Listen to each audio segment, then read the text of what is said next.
Welcome to the She Said Privacy, He Said Security podcast. Like any good marriage, we will debate, evaluate, and sometimes quarrel about how privacy and security impact business in the 21st century.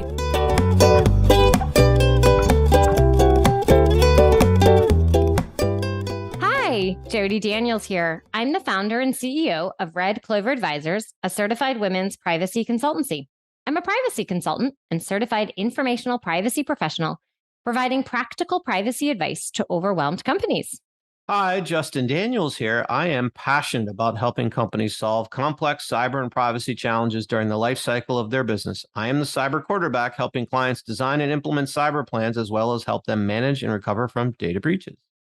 And this episode is brought to you by Clover Advisors. We help companies to comply with data privacy laws and establish customer trust so that they can grow and nurture integrity. We work with companies in a variety of fields, including technology, e-commerce, media, and professional services. In short, we use data privacy to transform the way companies do business. Together, we're creating a future where there's greater trust between companies and consumers. To learn more, visit redcloveradvisors.com. Well, today, we're going to bring on a very special guest who is going to help all of the parents out there be better informed to ensure that we can protect our kiddos. We are joined by Joe Miller, who is the founder and CEO of the Washington Center for Technology Policy Inclusion, known as WashingTECH, a nonprofit in Washington, D.C. that fights for a safe and trustworthy internet by teaching tech law and policy to everyone who wants to shape it. A media and communications lawyer with over 15 years working on public policy issues, appearing before the FCC and Congress, Joe is committed to including parents and caregivers in important conversations happening at the intersection of privacy and parenting in the digital age, which is, such a very challenging issue today. So, Joe, we're so excited that you were here today. I'm excited to be here. I've been looking forward to talking to you both, so thanks for having me. Absolutely. Well, to get us started, we always kind of want to understand, how did you get to where you are today? So can you walk us through your career journey? Well, sure. I mean, I've had a really sort of unconventional path. I actually started working in broadcasting in New York City many years ago when I was still in high school. And, you know, the technology and media landscape has changed so fast. You know, I initially started, I wanted to be a station manager. That's why I went to law school. And then, you know, my wife found a job here in DC. We decided, you know what, if we're going to move, we should go ahead and do that. So we went ahead and moved to DC. I had no clue about public policy. My background, like I said, was all in broadcasting, both on air and working in advertising sales.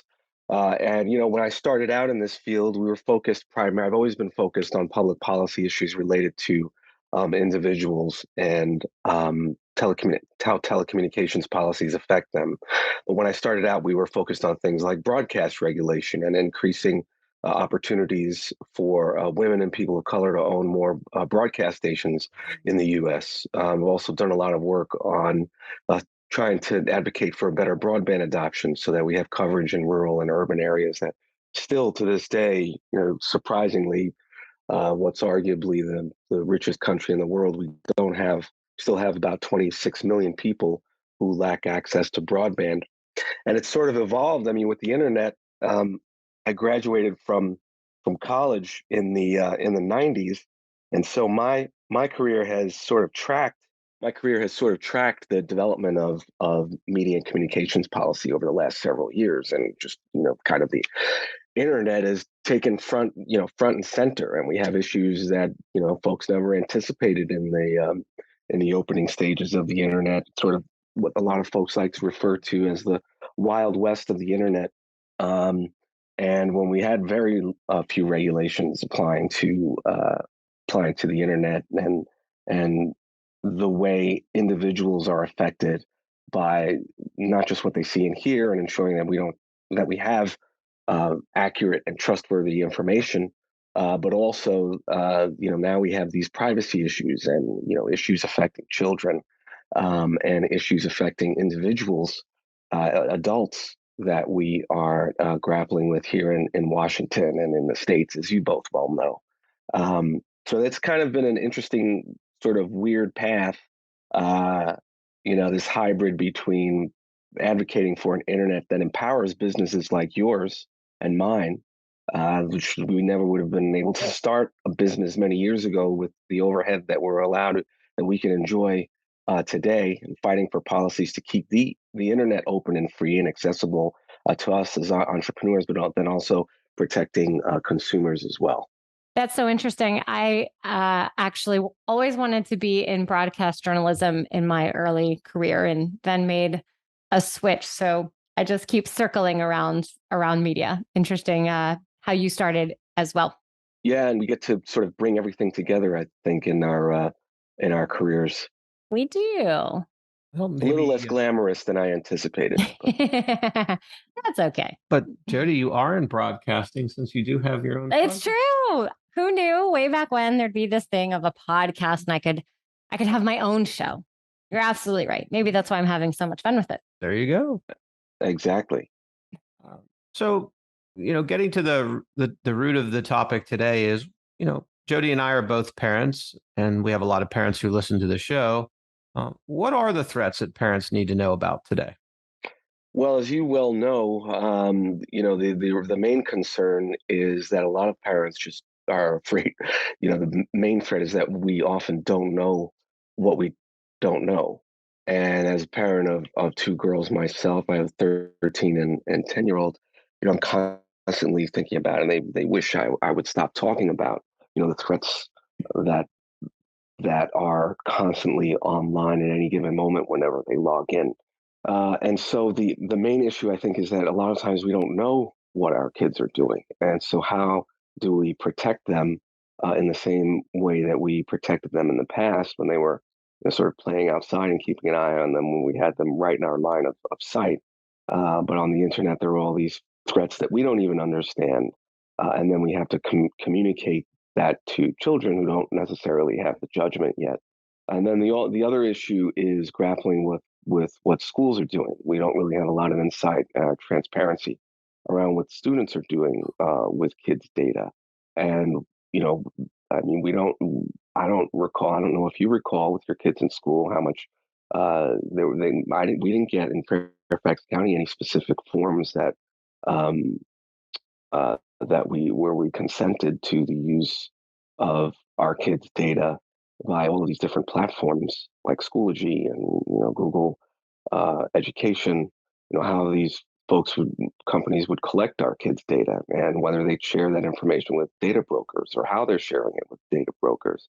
And so I think there's a lot of uncertainty that we're dealing with when it comes to online safety, and that's the main threat, the main challenge, or the main overarching challenge that I can see from my vantage point. As you well both know, developing privacy policies um, as advisors, that there are a number of different threats and a lot of compliance issues and ethical issues that companies have to grapple with in the absence of certainty around regulations, particularly in the US.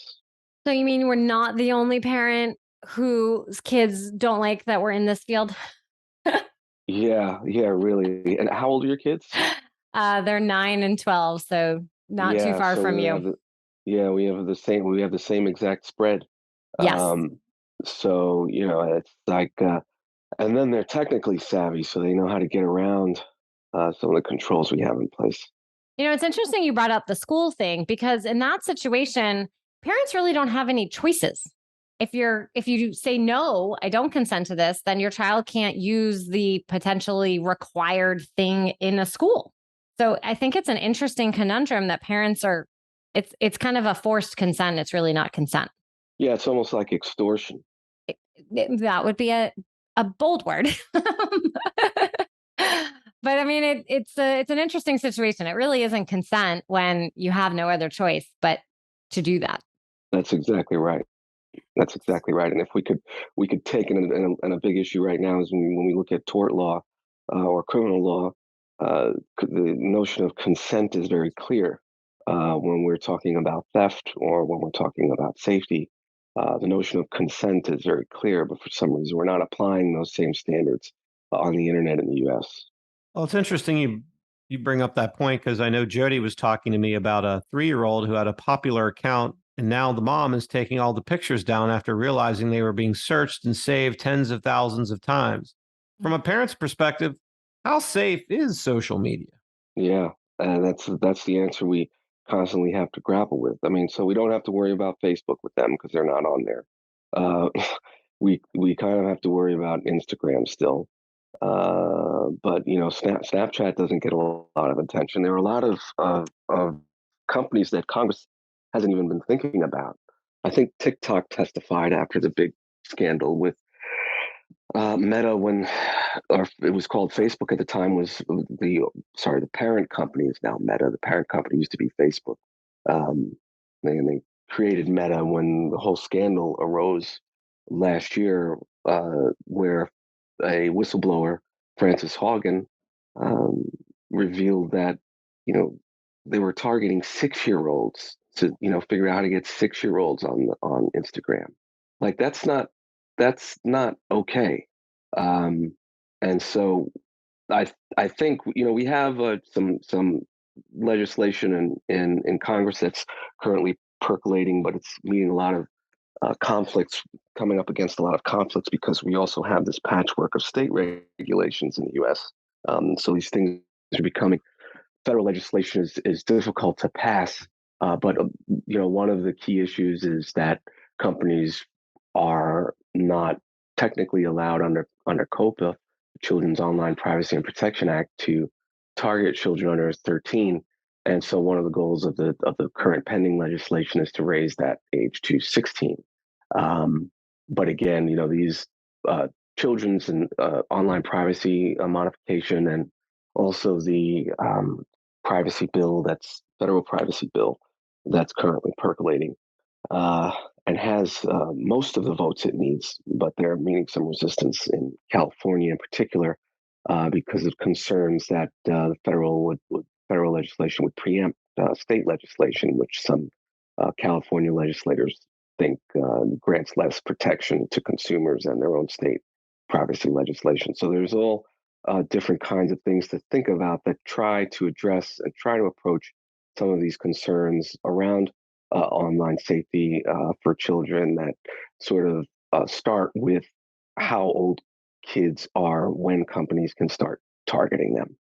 I wanted to ask you a follow-up question. Just love to get your opinion because you're in the heartbeat of our legislative bodies in DC. And that is, we talk a lot about on this show about potential federal privacy laws. And what is your sense about how well people in Congress or the Senate really understand the privacy issues? Or is it really they may not, but their staff does, and they just know it's important? Love to get your perspective because you've testified and you're in DC. I think the issue is less about whether policymakers in Washington understand privacy than it is about engineers and whether they have the ethical commitment to preserve privacy when they build these algorithms. In DC, the concept of privacy is very simple. Privacy means that there aren't intrusions into uh, folks and what they're doing online without their consent. We're not selling, companies aren't selling their data without their consent to, these kind of mysterious data brokers who, once they have the information, we don't even know what they're doing with them. And so, from a lot of policymakers' perspective, why are these kind of backdoors built into the technology in the first place? And so I know that Aspen and some other organizations are trying to bring more technologists into the policy debate, not necessarily because policymakers in Washington and advocates in Washington don't know what's going on and aren't uh, technical, but because apparently, from what we've seen and what we continue to see, is that the engineers haven't built these things into the algorithms. We're confronted with a lot of issues around algorithmic bias. Um, and somehow marketers are able to get through to kids under 13 years old.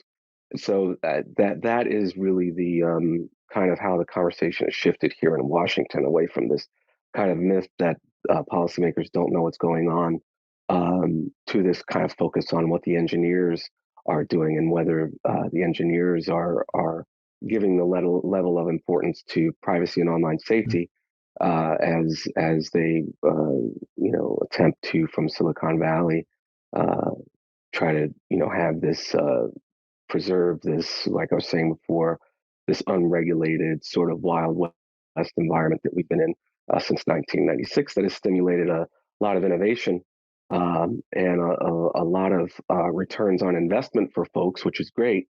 But there's been a trade-off when it comes to online safety. So, with all that being said, what can parents do today to help keep their families safe? So, we saw some research from Kaspersky that says only 46, um, parents parents don't spend a lot of time talking to their kids about online privacy. This particular research said parents only spend about 46 minutes talking to their kids about privacy throughout their entire time online. I don't know how accurate that is, but who knows how many minutes it is. Um, but you know, there are certain things that parents can do that aren't necessarily so straightforward that require some research. So what we have an online checklist that parents and caregivers can download because it's not only parents, but we're also talking about foster parents. We're talking about um, you know uh, folks who work in foster care and orphanages and things like that, who have to deal with these issues as well. And but it's labor intensive. And so what we try to explain in our checklist are, a few things that parents can do. And folks can find that at protectyourkids.online. But one of the things is, I mean, on the devices themselves is, setting those privacy parameters where you can kind of set boundaries on when your kids can be online and which sites kids can visit. Sitting with them and talking about the sites that are appropriate and the sites and those sites that are inappropriate. I remember when I was a naive parent and my kids were first getting online, I tried to just put National Geographic and things on there. But their kids start talking about it, and so their friends start talking about it. So there's a lot of peer pressure around a lot of these platforms. It's similar to a lot of the peer pressure we had around uh, we continue to have around drugs and alcohol abuse. And so, what are um, the peer pressure issues when it comes to online safety, and how can parents be more involved in having those types of discussions locally to ensure that kids aren't going onto channels that they don't need or that are affecting them? I mean, why do kids need Discord, for example? Why do kids need access to all of these various platforms? I mean, uh, there's incredible social pressure for them to be on there. So a lot of it is going to require parents to make a judgment call about whether these things are really all that necessary. Um, then you have the settings on the applications themselves, and making sure that you're going to TikTok and you're going to Instagram and all of these other platforms and looking at what the parental controls are, and if they're not sufficient, then potentially not using those platforms. Then you also have location data on devices and making sure kids' location services aren't uh, enabled because you don't want who knows is going to be tracking them with when their location preferences are following them around everywhere. So, you know, and a lot of this at the end of the day is going to come down to who folks decide to put in Congress. And right now, there's a lot of bipartisan support for online safety, and so, but we really parents need to think about whether uh, the candidates who are being elected think about safety, not just in terms of law and order and physical or defund the police and all these political conversations that are going on that kind of miss this entire world of what local law enforcement can do to have the tools that are necessary uh, for parents to delegate a lot of those responsibilities of monitoring moderating online traffic and preventing bad actors from accessing our kids' data. So again, folks can find a checklist that we have at protectyourkids.online, and then with the checklist, there's also a webinar that we have that you can access once they download the checklist, where we talk about some of the controversies and things that have been going on in what these platforms have been doing and how they've um, dealt with these issues around online safety, most of the time not very effectively, um, so that parents can know exactly what's a little bit more about what they don't know and eliminate a lot of that uncertainty. And then we also have a new membership program that folks can join, where they can engage in debate with other parents to kind of think of, craft their own um, policies and advocate locally for around issues that we're building a platform to teach them and to kind of generate more civic engagement around this, instead of just having a bunch of engineers and lawyers fighting with each other, and holding up these regulations that we desperately need to protect our kids online. So, what are some of your favorite software tools to help monitor what kids are doing online? We have the internet service providers. Um, and they provide they give you the ability to set privacy controls, and I think for now those are the most reliable. um, you know Folks in Washington know that I'm not a huge advocate for ISPs because their pricing is too high relative to other countries in the US. Their customer service is terrible. But when it comes to a centralized hub for managing online safety and how much time our kids are spending online and which sites they visit, I think uh, I- ISPs offer some of the best controls available. There are a few others out there that are okay.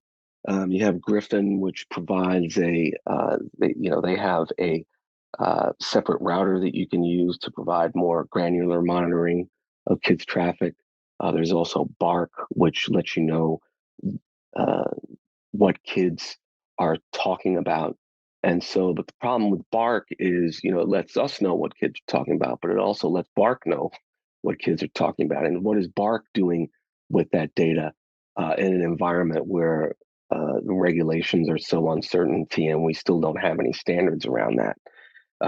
So, if there's going to be a central hub, I would say to start with the ISP's controls, and then from there, kind of do keyword searches based on your own individual concerns around what's happening with your kids. And there may be nuances that you're concerned about that don't affect everyone. So a lot of these um, platforms aren't one size fits all, and so I think it really comes down to parents and caregivers to craft solutions based on what their kids are doing, which is tough because we have our distractions too that we want to get to. We want to get to we don't want to sit around and deal with these privacy settings, but uh, you know we do have controls in place that parents can kind of look into to address their individual concerns, and hopefully our platform can be a starting point to make that a bit easier. Thank you for sharing. If parents wanted to get more involved from a policy perspective, you mentioned the membership where parents can connect with other parents. But if someone's really passionate, what would you recommend they do?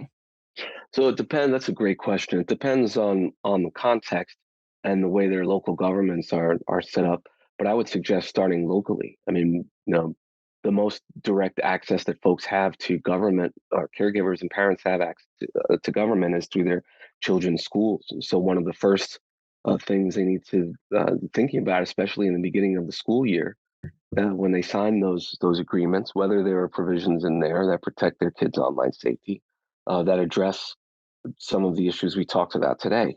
One other area that some parents in some states should be wary of is how these schools use discipline data.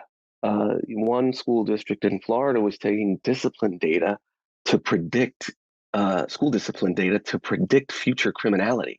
And so, it's, it's not just the sharing with the companies that's a problem, but it's also the ways in which law enforcement and schools are working together to quote unquote predict future criminal behavior, which has always been kind of taboo when it comes to criminal law.